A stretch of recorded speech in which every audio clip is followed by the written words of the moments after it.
చంద్రబాబు దిగజారుడు తనంలో ఆఖరి మెట్టిది. ఇంతకంటే దిగజారడానికి కూడా ఇంకో మెట్టు లేదు. ఆయన ఎంత దిగజారిపోవాలో అంత దిగజారిపోయారు. మహిళలు ఉన్నారు అదే సభలో. వాళ్ళు ఉండగా తల్లి గురించి, వాళ్ళ గురించి, వాళ్ళ మొగుడు గురించి ఈ విధంగా మాట్లాడితే అమ్మమ్మ మొగుడిచ్చాడా, నానమ్మ మొగుడిచ్చాడా? 75 ఏళ్ల వయసు అయింది. వినాలి రాష్ట్ర ప్రజలు, విచక్షణ ఉన్నటువంటి ప్రజలందరూ ఆలోచించాలి. చంద్రబాబు మాట్లాడాల్సిన మాటలేనా? ఒక్కసారి మళ్ళీ ప్లే చేయండి సార్, రాష్ట్ర ప్రజలకు వినిపిద్దాం. ఈయన ఏ స్థాయికి దిగజారిపోయాడు, ఆఖరి మెట్టి ఇదే అని నేను అనుకుంటున్నా, ఇంతకంటే దిగజారడని కూడా అనుకుంటున్నా. ఒకసారి ఆ బయట మళ్ళీ ఒకసారి ప్లే చేయండి. ఈ ముఖ్యమంత్రి మాట్లాడుతున్నాడు, కొత్తగా ఒక టైటిల్ యాక్ట్ తీసుకొచ్చాడు. నేను అడిగా ఈ సైకోని, భూమి నువ్వు ఇచ్చావా? పట్టాదారు పాస్ పుస్తకం పైన ఫోటో ఎవరిది తమ్ముళ్ళో అని మిమ్మల్ని అడుగుతున్నా. జగనన్న భూ హక్కంట. వీళ్ళ నేను అడుగుతున్నా ఒకే మాట, నీ తల్లి మొగుడిచ్చాడా? మీ అమ్మమ్మ మొగుడిచ్చాడా? మీ నాన్నమ్మ మొగుడిచ్చాడా? మీ జేజే తాత ఇచ్చాడా? ఎవడిచ్చాడు? ఈ ముఖ్యమంత్రి మాట్లాడుతున్నాడు, కొత్తగా ఒక టైటిల్ యాక్ట్ తీసుకొచ్చాడు. నేను అడిగా ఈ సైకోని, భూమి నువ్వు ఇచ్చావా? పట్టాదారు పాస్ పుస్తకం పైన ఫోటో ఎవరిది తమ్ముళ్ళో అని మిమ్మల్ని అడుగుతున్నా. జగనన్న భూ హక్కంట. వీళ్ళ నేను అడుగుతున్నా ఒకే మాట, నీ తల్లి మొగుడిచ్చాడా? మీ అమ్మమ్మ మొగుడిచ్చాడా? మీ నాన్నమ్మ మొగుడిచ్చాడా? మీ జేజే తాత ఇచ్చాడా? ఎవడిచ్చాడు? ఈ ముఖ్యమంత్రి మాట్లాడుతున్నాడు, కొత్తగా ఒక టైటిల్ యాక్ట్ తీసుకొచ్చాడు. నేను అడిగా ఈ సైకోని, భూమి నువ్వు ఇచ్చావా? ఖర్జూర్ నాయుడు ఆత్మ క్షోభిస్తుంది, అమ్మన్నమ్మ ఆత్మ క్షోభిస్తుంది. ఇలాంటి కొడుకునా మేం కన్నది, ఇంత దిగజారుడు వ్యక్తినా మేం కన్నది, నీచమైనటువంటి కుమారుణ్ణా మేం కన్నది, ఇంత నికృష్టమైనటువంటి కుమారుణ్ణా మేం కన్నది. మా కడుపున చెడబుట్టాడని ఆ తల్లిదండ్రులు వాళ్ళు లేరు కాబట్టి వాళ్ళ ఆత్మలు క్షోభిస్తాయని భావిస్తున్నా. ఇంతకంటే చంద్రబాబు దిగజారుడులో ఇదే ఆఖరి మెట్టని కూడా భావించవచ్చు మనం. ఆయన మీరు విజ్ఞత ఉన్నటువంటి రాష్ట్ర ప్రజలు అందరూ ఆలోచించాలి. ఇది ఎస్ రాంబాబు గారు, ఏంటి చంద్రబాబు ఈ స్థాయిలో మాట్లాడడం ఏంటి? గతంలో కూడా ఆయన మాట్లాడారు, పరుషంగా వ్యాఖ్యానించారు, కానీ ఇదే ఆఖరి మెట్టేలాగా కనిపిస్తోంది. ఇంతకంటే దిగజారుడుతనం ఇంకా ఏమైనా ఉంటుందా? అసలు చంద్రబాబు స్థాయే అది, అంతేగాని ఆయనకి ఏదో పెద్ద స్థాయి ఉందని అనుకోవడానికి లేదు. ఆ స్థాయి ప్రకారమే ఆయన మాట్లాడుతూ వస్తున్నాడు. ఆయన అలాంటి ఒక కన్నింగ్ పొలిటీషియన్ భారతదేశ చరిత్రలో ఎవరూ లేరన్నది నరేంద్ర మోడీ అనేక సందర్భాల్లో చెప్పాడు. కొత్తగా ఇంకోళ్ళు ఎవరో చెప్పాల్సిన అవసరం లేదు. వాళ్ళు ఉన్నటువంటి ప్రధానమంత్రి చంద్రబాబు లాంటి ఒక దిగజారినటువంటి రాజకీయ నాయకుడు ఇంకొకటి లేడు అనేటటువంటి దాని ప్రకారం ఆయన మాట్లాడేటటువంటి మాటలు. సో అదే రీతిలో కనుక జగన్మోహన్ రెడ్డి గారు రిప్లై ఇస్తే ఎక్కడ మొహం పెట్టుకుంటాడు? ఆ రిప్లై ఇచ్చేటటువంటి సంస్కారం జగన్మోహన్ రెడ్డి గారికి ఆ సంస్కారం లేదు కాబట్టి బతికిపోతున్నాడు. Otherwise right from the beginning మన పిల్లనిచ్చినటువంటి మావగారు పెట్టినటువంటి పార్టీని లాక్కుని, పిల్లనిచ్చినటువంటి మావగారికి సంబంధించినటువంటి ఆస్తిని లాక్కుని, వారికి సంబంధించినటువంటి అన్ని కూడా మొత్తం కుటుంబాన్ని మేనేజ్ చేసినటువంటి వ్యక్తి మంచివాడు ఎట్లా అవుతాడండి? రాష్ట్రానికి ఒక రకమైనటువంటి రోల్ మోడల్ ఎట్లా అవుతాడు? అదే రకంగా నేను ఎన్నికైన తర్వాత కర్నూలులో ఒక సభలో మాట్లాడుతూ గౌరు చరితారెడ్డి గారు, లేకపోతే ఈమె మన ప్రకాష్ రెడ్డి భార్య జాయిన్ అయినప్పుడు, ఈమె అపోజిషన్ పార్టీలో ఒక ఎమ్మెల్యేగా ఉంది కాబట్టి ఆమె అడిగినటువంటి ఏది కూడా నియోజకవర్గానికి చేయకూడదని నిర్ణయం తీసుకున్నానని బాహాటంగా ప్రమాణ స్వీకారంలో ఏదైతే తను చెప్పాడో దానికి భిన్నంగా మాట్లాడినాడు. ప్రమాణ స్వీకారంలో రాగద్వేషాలకి వ్యతిరేకంగా రాజ్యాంగం అనుసరించి నేను చేస్తాను అనేటటువంటిది ప్రతిపక్ష పార్టీలో ఉండేటటువంటి ఎమ్మెల్యేల యొక్క నియోజకవర్గానికి నిధులు ఇవ్వను అని చెప్పి తను ఓపెన్ గా చెప్పినటువంటి వ్యక్తి ఆయన రోల్ మోడల్ ఎట్లా అవుతాడు ఆయన? సో అంచేత ఆయన స్థాయి దిగజారినటువంటి స్థాయి ఇది. ఇంకా మీరన్నట్లుగా ఇంకా వేరే స్థాయి ఏం లేదు. అదే రకంగా ఈ ఎన్నికలు ఆఖరి ఎన్నికలు అతను ఉండడు, అతని పార్టీ ఉండడు, అతని కొడుకు ఉండడు, తెలుసు అతనికి. అందుకని ఈ భాష మాట్లాడటం అనేటటువంటిది ఇంకా అవుట్ అండ్ అవుట్ చేయటం. ఇప్పుడు ఇది సమాధేనా, రాజకీయ సమాధేనా? ఇక ఎన్నికల తర్వాత మీరు కొన్ని పరిశీలనలు చేస్తుంటారు, సర్వేలు చేస్తుంటారు కదా, ఏం జరగబోతుంది టీడీపీ భవిష్యత్తుకు సంబంధించి? ఆయన గెలవటలేదు అనేటటువంటిది ఎవరో ఆయనకి సంబంధించినటువంటి కొంతమంది రవిప్రకాష్ లాంటి వాళ్ళు, జయప్రకాష్ లాంటి వాళ్ళు, ఈ రకమైన వాళ్ళు ఎవరైనా చెప్పాలేమో తప్పిస్తే పేరెన్నిక కలిగిన దేశంలో పేరెన్నిక కలిగినటువంటి ఏ సర్వే సంస్థ కూటమి గెలుస్తోందని ఎవరు చెప్పలేదు. అంచేత ఈ కూటమికి సంబంధించి ముఖ్యంగా చంద్రబాబు నాయుడుకి ఇవన్నీ ఆఖరి ఎన్నికలు. ఆ ఉద్దేశంతోనే ఈ రకమైనటువంటి మాటల్లో నీలాప నిందలు కూడా. ఈ భూ హక్కు అనేటటువంటి కబ్జా నుంచి రక్షణ కల్పించి ఇప్పుడు ఆయన ఫోటో గురించి మాట్లాడుతున్నాడండి. ఇప్పుడు అక్కడ పట్టావారి పాస్బుక్ లో ఉండేటటువంటి అంశాల మీదన ప్రజలకు చెప్పాల్సింది. అదర్వైజ్ దాని మీద ముద్రించినటువంటి ఫోటో వలన ముఖ్యమంత్రి కాబట్టి ఫోటో ఉంటుంది. తప్పనిసరిగా రాష్ట్రానికి సంబంధించినటువంటి ఒక ఇది దేశంలోనే బ్రిటిషర్స్ జమానా నుంచి కూడా చెయ్యని తర్వాత కాలంలో జరగనటువంటి సర్వే, భూ సర్వే ఏదైతే ఉందో, ఈ భూ సర్వేని వాళ్ళ యొక్క ఆ పల్లె పయ్యావుల కేసువే అసెంబ్లీలో ఇంత చక్కటి చట్టం ఇంకోటి లేదని తనే ఒప్పుకున్నాడు అక్కడ. సో అసెంబ్లీలోనేమో ఒక మాట మాట్లాడతారు, బయట ఇంకో మాట మాట్లాడతారు. అసెంబ్లీ లోపల తర్వాత వాళ్ళకి సంబంధించిన తెలుగుదేశం మీడియా అంతా కూడా ఇంత అద్భుతమైన చట్టం లేదని రాస్తారు. ఇప్పుడు దానికి భిన్నంగా రాస్తారు. వీళ్ళందరూ కూడా ఈ చదువుకున్న అజ్ఞానులు కొంతమంది ఉంటారు కదా సార్. పివి రమేష్ అట, ఈయన గురించి తెలుసు కదా మీకు. స్కిల్ డెవలప్మెంట్ స్కామ్ లో చంద్రబాబు కోసం ఎన్ని పాటలు పడ్డాడు. అవినీతి పరులు పక్కన చేరుతాడు ఇతను. పచ్చ బ్యాచ్ కి ఇంటర్వ్యూలు ఇస్తూ ఉంటాడు. ఇప్పుడు ఏమంటాడంటే అతను ఆయన భూమికి సంబంధించింది ఏదో వివాదం అట. అయ్యా పివి రమేష్ గారు, ఫస్ట్ మీరు చేయాల్సింది ఎక్కడైతే కృష్ణా జిల్లా విన్నకోట గ్రామంలో భూములకు సంబంధించి వివాదం ఉంటే ఇప్పటి వరకు అధికారులు చేయలేదు. ఇప్పటికే ఈ చట్టం నన్ను ఈ విధంగా ఇబ్బంది పెట్టేస్తోంది. ఏది ఈ ల్యాండ్ టైటిలింగ్ యాక్ట్ అట. అసలు అమల్లో లేని యాక్ట్ ఈయన ఎలా ఇబ్బంది పెడుతుందో. ఈయన ఇప్పటి వరకు వీళ్ళ తండ్రి గారు 25 ఎకరాలు ఎన్నో సార్ అక్కడేదో చెరువును తీసుకున్నారట, ఆ చెరువును దవ్వారట. ఇప్పుడు అందరికీ పంపకాల దగ్గర గొడవలు వచ్చాయి. ఈయన ఏ రోజు అటెండ్ కాలేదు అక్కడికి. ఆఫీసు బాయ్తో డాక్యుమెంట్స్ జిరాక్స్ ఆఫీస్ పంపిస్తాడట. ఎందుకంటే ఈయన పెద్ద ఆఫీసర్ కదా. ఇంకా అదే భ్రమంలో బతుకుతున్నాడు. సామాన్యుడికైనా ఒకే చట్టం, నీకైనా ఒకే చట్టం. పివి రమేష్ గారు తెలుసుకోండి. మీరు నిజంగా మీకు అన్యాయం జరిగి ఉంటే, నిజమైన అధికారి మీరు అయితే, మీరు ఏ తప్పు చేయలేదని భావిస్తే డైరెక్ట్గా డాక్యుమెంట్స్ తీసుకెళ్ళి ఆ చెరువు దగ్గర నిలబడి నా తండ్రి గారు కరెక్టే చేశారు, ఈ అధికారులే తప్పు చేశారని ఆ డాక్యుమెంట్స్ చూపిస్తూ ఒక వీడియో చేయండి. ఇది నిజమైన అధికారిగా ఉండి చదువుకున్న వాళ్ళకు ఉన్నటువంటి లక్షణం. ఎందుకు సార్ చదువుకొని, చదువు ఎందుకు మనకి? సంస్కారం నేర్పాలి. మీరు వెళ్ళండి, తప్పుంటే చూపించండి. రామోజీరావుకి ఇంటర్వ్యూలు ఇస్తే ఏమొస్తుంది, లేకపోతే అదేంటది దాంట్లో ట్విట్టర్లో పోస్టులు పెడితే ఏమొస్తుంది? మీ సమస్య పరిష్కారం కావాలంటే ఆ ల్యాండ్ దగ్గరికి వెళ్ళండి, డాక్యుమెంట్స్ తీసుకెళ్ళండి. ఎవ్వరూ ఇక్కడ వివాదం లేదు, అయినా సరే అధికారులు నాకు మ్యూటేషన్ చేయలేదని చెప్పండి. 25 మంది రైతుల్లో కనీసం 20 మంది మిమ్మల్ని మీ షర్టు పట్టుకుంటారు అక్కడ. అంత వివాదాస్పద భూమి అది. అట్లా కాదండి, చట్టం ఎందుకోసం చట్టం అమల్లోకి రావాలి? భూ వివాదాలని పరిష్కరించడం కోసం చట్టం రావాలి. ఇంతవరకు ఆ చట్టం అమల్లోకి రాలేదు. ఇవాళ చట్టం అమల్లోకి రానటువంటిది, చట్టం వల్ల నేను సఫర్ అయినాను ఒక ఐఏఎస్ ఆఫీసర్ మాట్లాడుతున్నాడంటే అతనికి ఉన్న ఎజెండా ఏమిటి, అతనికి ఉన్నటువంటి ఆ రకమైనటువంటి బయాస్డ్ అప్రోచ్ తెలుసుకోవాలి కదా. ఇప్పుడు all India legal union, lawyers union ఏదైతే ఉందో, ఆంధ్రప్రదేశ్ హైకోర్టులో ఈ చట్టాన్ని రద్దు చేయమని అన్నప్పుడు ఆంధ్రప్రదేశ్ తరఫున వాదించినటువంటి శ్రీరామ్ గారు ఈ చట్టం అమల్లోకి రాలేదు అని క్లియర్ గా చెప్పారు. దానికి ఆంధ్రప్రదేశ్ హైకోర్టు వ్యాఖ్యానం చేస్తూ అమల్లోకి రానటువంటి చట్టం మీద స్టే ఇవ్వటం ఏమిటి, నేను ఇవ్వట్లేదు.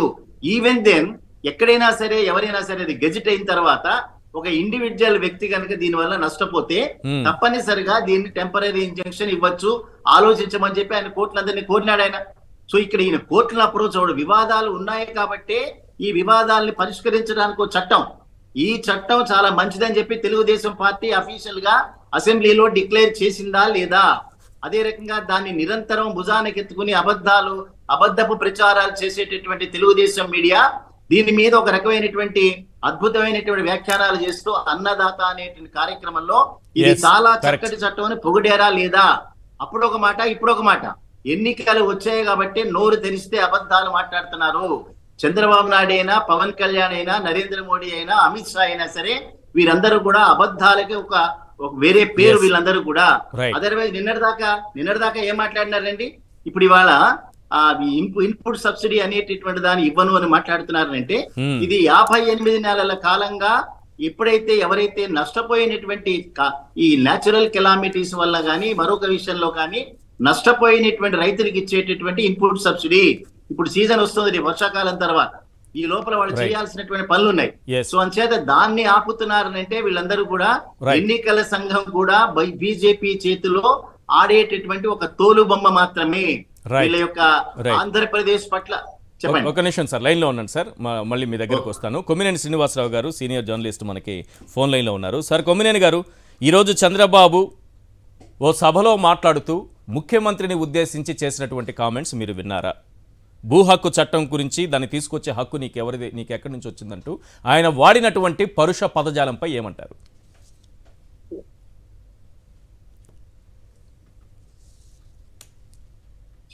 హలో, కనిపిస్తా ఉంది. హలో సార్, క్లియర్ చెప్పండి సార్. వినపట్లేదు. ఖచ్చితంగా చంద్రబాబు నాయుడు గారిని ఏదైనా ఎవరైనా సైకాలజిస్ట్ అర్జెంట్ గా చూపిస్తే పోతే ఆయన కుటుంబానికి ప్రమాదం, రాష్ట్రానికి కూడా ప్రమాదం. ఇంకా 5 రోజులు ఇంకేందని పిచ్చి పిచ్చి మాటలు మాట్లాడతాడో అర్థం పర్థం లేకుండా మాట్లాడుతున్నాడు. పొద్దున్న ఒక యాక్టివిటీ చూసినప్పుడే అనుకున్నా ఏమైంది దీనికి, అది ఒక టైటిల్ దీడిని పట్టదారు పాస్ పుచ్చుకొని ఉంటారు, తగలబెట్టి తమ్ముళ్ళు తగలబెట్టేసా అని వికటాటహాసం చేస్తున్నాడు. ఏంటి ఏమైంది? అది ఒక ల్యాండ్ సెంటిమెంట్. అంటే భూమిని ఒక ఆసామి ఆయన ఆస్తి తగలబెట్టుకుంటే తగలబెట్టుకోమనండి. ఎవరో పౌరుడిది ఆస్తి తీసుకొచ్చి తగలబెట్టి తమ్ముళ్ళు అనే ఆనందపడటం ఏంటి? ఈ దరిద్రం ఏంటి? ఎవడైనా భూమి తగలబెట్టుకుంటాడా? భూమి పట్టాలి ఎప్పుడన్నా చూసామా మనం? అంటే ఈయన అధికారం ఇస్తే రాష్ట్రంలో ప్రజల ఆస్తులన్నీ తగలబెడతాడా? ఈయనకి మొదటి నుంచి కూడా నెగిటివ్ మైండ్, విలన్ లక్షణాలు మొదటి నుంచి ఉన్నాయి. కాకపోతే ఏంటంటే హీరోయిక్ లక్షణాలు లేదా మేధావి లక్షణాలు అన్నట్లుగా ప్రొజెక్ట్ చేసుకుంటూ రెండో వైపు నుంచి నెగిటివ్ కోణాన్ని తన ఎక్కడ అవసరమైతే అక్కడ వాడుకుంటూ కథ నడుపుకుంటూ వచ్చారు. ఈనాడు, ఆంధ్రజ్యోతి ఇవన్నీ భజించేస్తూ ఆయన మహా గొప్ప మేధావి కింద, గొప్ప తెలివితేటలు ఉన్న వ్యక్తిగా, నిజానికి అంత తెలివితేటలు కూడా వీళ్ళు చాలా. కాకపోతే కుట్రలు వీటిలో మాత్రం ఆడితేరిన మాట వాస్తవే. కానీ నేతాజీ జనానికి సంబంధించి పాజిటివ్ యాంగిల్లో ఈయనకున్నది చాలా తక్కువ పరిజ్ఞానం అనేది మనకి అనేక సందర్భాల్లో రుజువైంది. ఎందుకు ఎన్టీ రామారావు కూడా అందాన్ని మాట్లాడినాడు ఆ రోజుల్లో, ఆయనకి విలువలు లేవని. అంతకంటే నాకు ఇది ఆఖరి మెట్టేమో ఆయన మాట్లాడిన మాటల్లో దిగజారుల్లో అని అనిపిస్తోంది సార్. ఇటువంటి మాటలు మాట్లాడతారు. మనం అనుకున్న ప్రతిసారి ఇదే ఆఖరిసారి ఎంతకంటే దిగజారుడేమో అనుకున్నప్పుడల్లా ఇంకా దిగజారుతూనే ఉన్నాడు. ఇంకా 5 రోజులు ఉన్నాయి కదా, 5 రోజుల్లో ఇంకెంత ఫ్రస్ట్రేషన్ లోకి వెళ్తాడో ఏం జరుగుతుందో చెప్పలేము. ఖచ్చితంగా ఈ రకమైన అసలు అమ్మామూలు భాష ఏంటండి అసహ్యంగా. పైగా ఆయన రాష్ట్ర పార్టీ అధ్యక్షుడు, జాతీయ పార్టీ అధ్యక్షుడు అని చెప్పుకుంటాడు. ఆయన ఇట్లాంటి భాష మాట్లాడితే తెలుగుదేశం నేతలకి ప్రజలకి ఏం సందేశం ఇస్తున్నట్లు? అసహ్యం. అటువంటి విషయాల మీద మాట్లాడాలంటే కూడా చేదరేస్తా ఉంది. పైగా ఆయన ఎవరైనా అన్నారనుకోండి, నన్ను ఇట్లా అన్నారు, నన్ను అట్లా అన్నారు అని ఏడుపు పెట్టడం. ఆయన భార్యని ఎవరు అనకపోయినా కూడా ఆయన భార్యని రోడ్డు మీద తీసుకెళ్లి రోడ్డు మీద పడేసింది ఆయనే. బయట ఎక్కడో ఎవరో ఆయన మనిషి, లోకేష్ మనుషులు ఎవరో వంశీనంటే వంశీ ఎదురు తిడితే దాన్ని తీసుకొచ్చి అసెంబ్లీ చుట్టి అక్కడ అయిపోయి బయటికి వెళ్ళిపోయి మళ్ళీ 2 గంటల తర్వాత కొత్త ఐడియా తోటి వీడియో సమావేశం పెట్టి ఏడ్చి ఏదో బేభత్సం చేసి ఏదో అయిపోయినట్టు ప్రచారం చేసి చివరికి భార్యని సైతం దిక్మాన రాజకీయాల కోసం. ఇంకొక కోణం కూడా ఆలోచించాలి సార్. లోకేష్ తల్లి గారిని ఏమీ అనకుండానే అన్నారన్నట్టుగా ఆయన ఏడ్చి డ్రామాలు చేశారు. ఈ రోజు ఒక ముఖ్యమంత్రి తల్లి గారిని ఈయన దూషిస్తున్నాడు. ఈయనకి ఏం విజ్ఞత ఉన్నట్టుగా? నీ ఏడుపులు ఎందుకు? విజ్ఞత మొత్తం ఆయనకి ఫ్రస్ట్రేషన్ గెలిపాడండి. గెలవలేము. ఇప్పుడు సర్వేలన్నీ మెజారిటీ సర్వేలు ఎక్సెప్ట్ ఆయన అనుకూలంగా పనిచేసి ఆయన ఏదో ప్యాకేజ్ ఇచ్చుకున్నా ఏం పాడు చేసుకున్న వాళ్ళు ఒకళ్ళిద్దరు తప్పితే మెజారిటీ సర్వీస్ అన్ని in favour of YS Jagan and YSR Congress party. దాంతో ఎంతసేపు చేసినా కూడా ఇవాళ ప్రైమ్ మినిస్టర్ వచ్చాడు. ప్రైమ్ మినిస్టర్ కూడా ఎక్కడ మీరు గమనించండి, ఏదో వీళ్ళ స్క్రిప్ట్ ప్రకారం ఏదో 4 ముక్కలు మాట్లాడాడు తప్పితే జగన్ గారి పేరు అయితే తీయలేదు. దాన్ని బట్టి అర్థం ఏంటి, ఆయనకి కూడా క్లారిటీ ఉంది. జగన్ గారు గెలవబోతున్నాడు, అవసరంగా అతనితో మనకెందుకు తగాదా. అయితే ఏంటంటే రాజకీయంగా వచ్చినప్పుడు ఒక మాట మాట్లాడాలి కాబట్టి కరప్షన్. మరి అప్పటికి ఇప్పుడు తేడా ఉంది. జనరల్ గా కరప్షన్ ఏదో ఇసుక మాఫియా ఇదని అన్నాడు చెప్తే ఆ రోజు ఏమన్నాడు, డైరెక్ట్ గా పోలవరం ఏటీఎం హై చంద్రబాబుకి అన్నాడా లేదా? చంద్రబాబుకి అన్నాడు పోలవరం ఏటీఎం అయిందన్నాడు, అమరావతి అయిందన్నాడు. నేను ఆయనకంటే సీనియర్ని కాదు అని ఇంకో పెద్ద డైలాగ్ వదిలేశాడు. లోకేష్ కా బాప్ అని చాలా విషయాలు చెప్తాడు కదా ఆ రోజున. సో ఆ పరిస్థితి నుంచి ఇవాళ వచ్చి చంద్రబాబు నాయకత్వం అని చెప్తే జనం నమ్మరు. ఆయనకు పై చంద్రబాబు ఏమని ఇచ్చాడు ఆ రోజుల్లో? టెర్రరిస్ట్ అన్నాడు. దేశ ప్రధాని పెట్టుకుని టెర్రరిస్ట్ అన్న సందర్భం ఎక్కడ చూసామంటే అసలు టెర్రరిస్ట్ అన్న ఆయనతో ఈయన కలవటం మరి అంటే మోడీ గారిలో కూడా రాజకీయ విలువలు లేవు, రాజకీయ విలువలు లేకుండా చేయలేని శక్తి ఈయనకు ఉందనుకోవాలి. ఆయన ఎప్పుడైతే సీఎం రమేష్ లాంటి వాళ్ళది చేర్చుకోవడమే కాకుండా ఇప్పుడు టికెట్ ఇచ్చి ప్రచారానికి వెళ్ళారంటేనే బీజేపీ పరిస్థితి ఎంత దిగజారిపోయిందని నాకైతే బాధ అనిపించింది.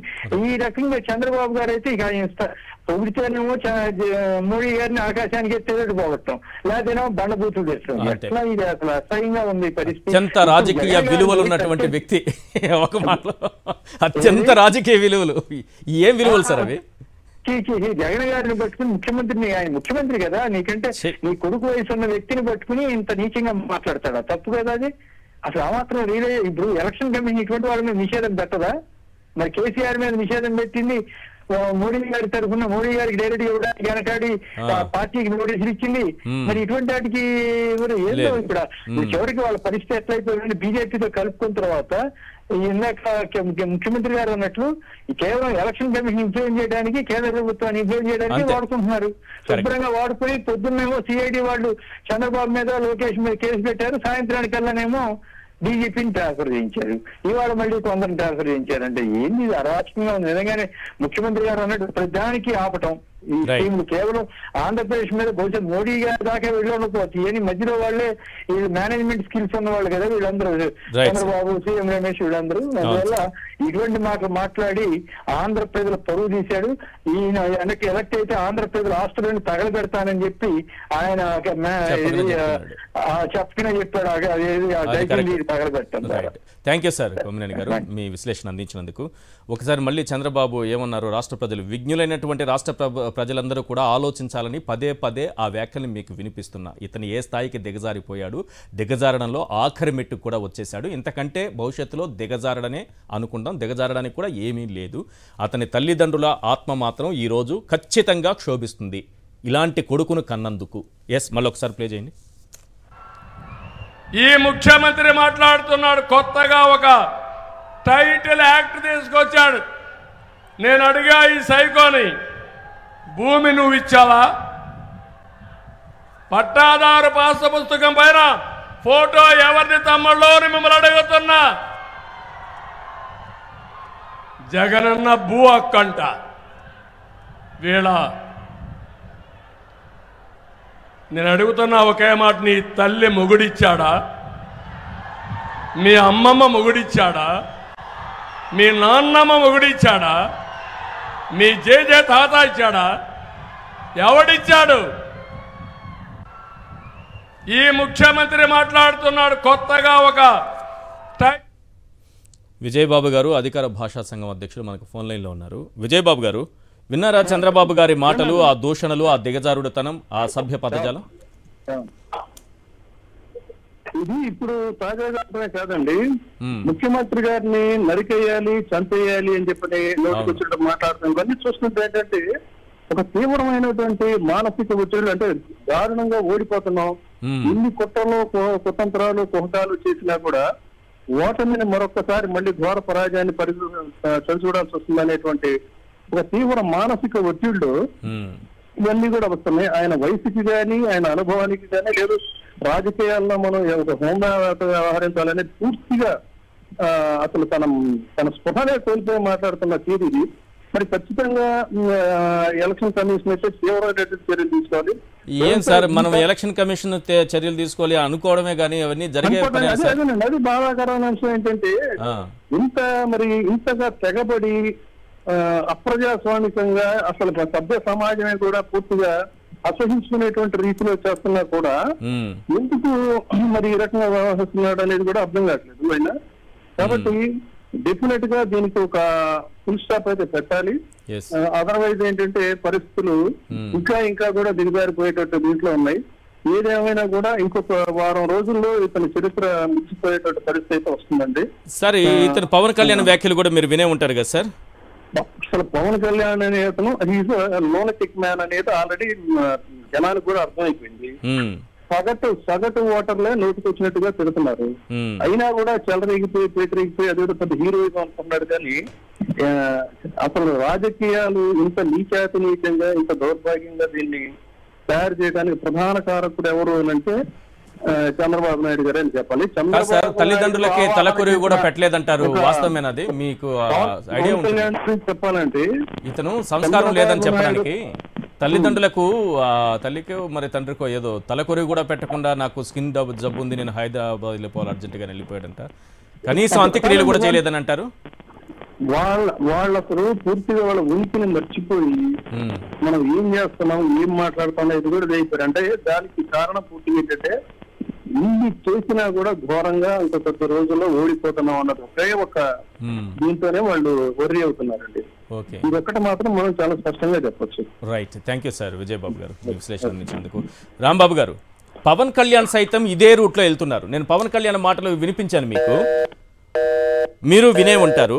ఇదే పదజాలం అంటే ఇద్దరు ఒక ఫ్రస్ట్రేషన్లోకి, ఏది దత్త తండ్రి దత్తపుత్రుడు ఇద్దరు వెళ్ళిపోయారా, ఎందుకు ఈ పదజాలం వీళ్ళ నోట్ల నుంచి వస్తోంది? మరి దారుణంగా మాట్లాడారు సార్ పవన్ కళ్యాణ్ కూడా, ఆయన ఏం తక్కువ తినలేదు. మీరు వినుంటారు. విన్నాను. ఇప్పుడు పవన్ కళ్యాణ్ అనేటటువంటి వ్యక్తికి చదువు ఉందా, సంస్కారం ఉందా, ఎక్కడైనా అనుభవం ఉందా, ఏముంది? అతనికి సినిమాలలో 4 పాత్రలు వేసుకుని డబ్బులు సంపాదించుకునేటటువంటి వ్యక్తి. గట్టిగా కానీ మాట్లాడితే శరీరాన్ని ఇన్వెస్ట్మెంట్ కింద పెట్టి వాళ్ళని వీళ్ళని బతిమలాడుకుని కొంత డబ్బు సంపాదించుకునే వ్యక్తి. అతని దగ్గర నుంచి మనం ఒక క్వాలిటేటివ్ లాంగ్వేజ్ కానీ లేకపోతే ఎక్కడి నుంచి ఎక్స్పెక్ట్ చేస్తాం వాళ్ళ దగ్గర నుంచి? ఓసారి నేను చదువుకోలేదంటాడు, ఒకసారి 10th క్లాస్ ఫెయిల్ అయినా అంటాడు, ఒకసారి నెల్లూరులో పుట్టానంటాడు, ఇంకోసారి విశాఖపట్నంలో. సో అతనికి ఒక రకమైన నిలకడ ఉండేటటువంటి రాజకీయ నాయకుడు కాదు. భగవంతుడు ఒక వాక్చాతుర్యాన్ని ప్రసాదించడానికి ఒక పర్సనాలిటీని ఇచ్చాడు, దాన్ని ఇన్వెస్ట్మెంట్ గా మాట్లాడుతున్నాడు తప్పిస్తే ఆంధ్రప్రదేశ్ రాజకీయాల్లో ఒక దౌర్భాగ్యమైనటువంటి డెవలప్మెంట్ ఏమిటంటే పవన్ కళ్యాణ్ రాజకీయాల్లో ఎంటర్ అవ్వడం. అయితే అటువంటి పరిస్థితుల్లో చంద్రబాబు నాయుడు లాంటి వాళ్ళు ఎవరినైనా ఎక్కడైనా జుడిషియరీలో మనుషులు పెట్టుకోవటం, అదే రకంగా బయట మనుషులను పెట్టుకోవటం, ఈ రకమైనటువంటి కార్యక్రమాలు చేసే వ్యక్తి కాబట్టి పవన్ కళ్యాణ్ ని మేనేజ్ చేసుకున్నాడు. ఏ రకంగా మేనేజ్ చేశాడని పక్కన పెడదాం. మొత్తానికి పవన్ కళ్యాణ్ బతికేటటువంటి రాజకీయ బతుకు ఏదైతే ఉందో అది కేవలం చంద్రబాబు నాయుడు కోసం మాత్రమే బతుకుతున్నాడు.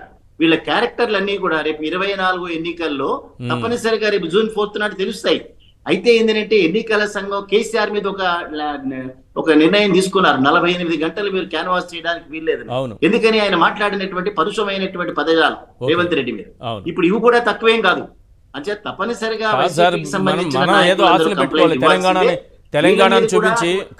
తెలంగాణను చూపించి మనం ఏదో ఆశలు పెట్టుకోవాలి, మీలాంటి వాళ్ళు ఆశలు పెట్టుకోవాల్సిందే. అక్కడేమో ఇన్పుట్ సబ్సిడీకి ఈసీ అనుమతించింది, ఆంధ్రప్రదేశ్లో ఇన్పుట్ సబ్సిడీని ఆపేయండి అని చెప్పింది. అక్కడొక న్యాయం, అక్కడొక సిద్ధాంతం, అక్కడొక రూలు. ఏపీకి ఒక సిద్ధాంతం, ఏపీకి ఒక న్యాయం, ఇక్కడొక రూలు. ఇది ఈసీ అనుసరిస్తున్న విధానం. మరి అక్కడ కేసీఆర్ గారిని ఆపొచ్చు, ఇక్కడ చంద్రబాబు గారిని ఆపగలరా వీళ్ళు? ఇప్పుడు ఎన్నికల సంఘం ఎప్పుడైతే నోటిఫికేషన్ ఇచ్చిందో అప్పుడు పదే చంద్రబాబు చెప్పిన మాటలు ఏమిటి? ఇవాళ నుంచి మొత్తం రాష్ట్ర ప్రభుత్వం మొత్తం అంతా కూడా ఎన్నికల సంఘం అధీనంలోకి వెళ్ళిపోయిందని సంతోషంతో మాట్లాడిన మాటలు కదా, అవే కదా.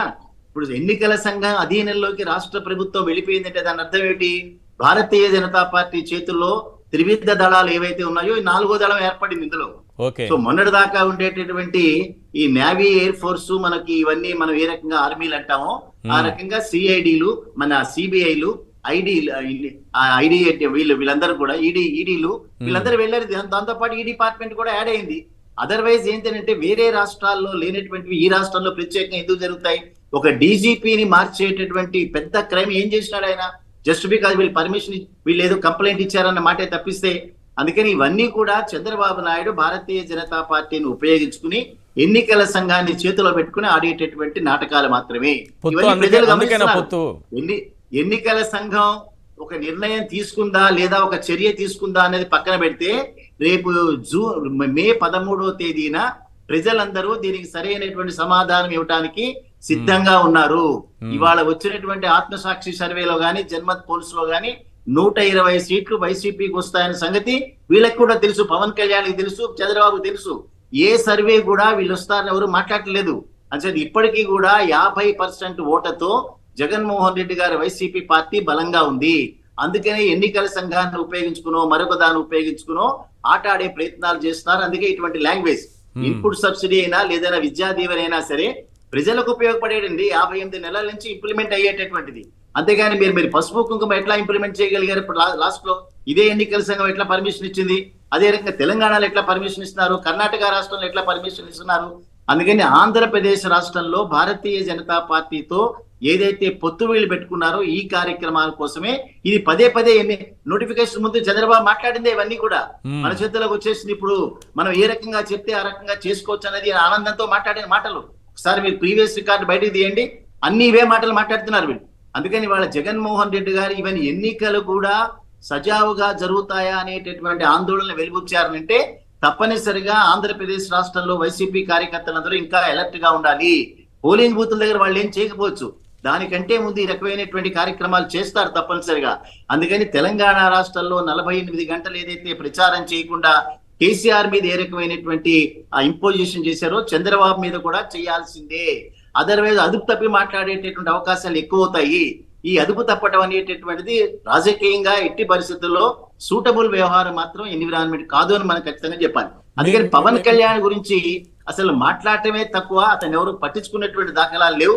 అంచేది ఏదో ఒక క్యారెక్టర్ అంతే, చంద్రబాబు కోసం బతుకు తప్పిస్తే ఆంధ్రప్రదేశ్ రాష్ట్రం కోసం కానీ లేకపోతే ఆంధ్రప్రదేశ్ ప్రజల కోసం కానీ తెలంగాణ మన పవన్ కళ్యాణ్ రాజకీయాలు ఎట్టి పరిస్థితుల్లో సరిపోయి ఇవన్నీ కూడా విచ్ఛిన్నకరమైనటువంటి రాజకీయాలు, ఉన్మాదకరమైనటువంటి రాజకీయాలు తప్పిస్తే ఎక్కడా కూడా వాటికి విలువ ఇవ్వాల్సినటువంటి అవసరం లేదు.